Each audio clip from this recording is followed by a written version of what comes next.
His stirring, His doing, His turning. He sent prophets who taught them.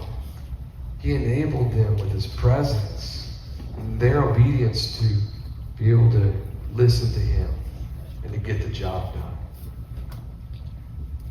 They celebrated what God had done in these verses too. Look at verse 16.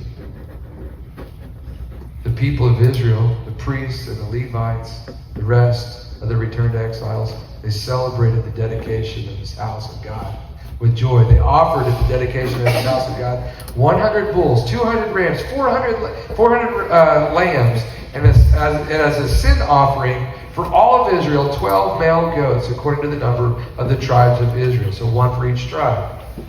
And they set the priests in their divisions and the Levites in their divisions for the service of God at Jerusalem, as it is written in the book of Moses.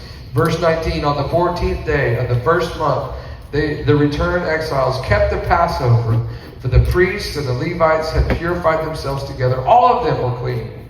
So they slaughtered the Passover lamb for all the returned exiles, for their fellow priests, for themselves.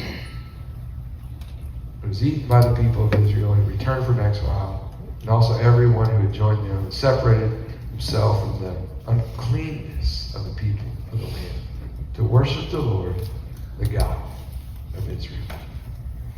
Now hear me, really careful. I moved through a lot of history. Go back and study that, please, on your own.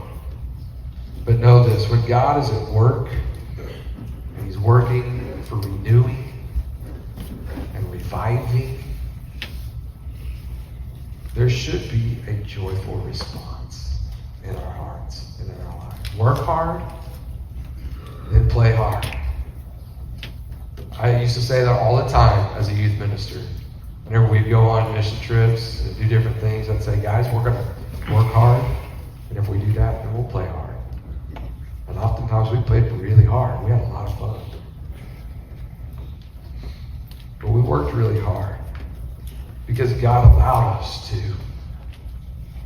And we got a lot of opportunities, and we still have a lot of opportunities as God's people to share the good news, the light, the love of Jesus. And I want you to know, while we do that, we will be under attack at different points for these things.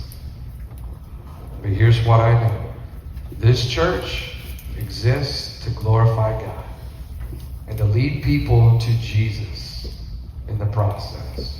We expect God to move, and we know He will.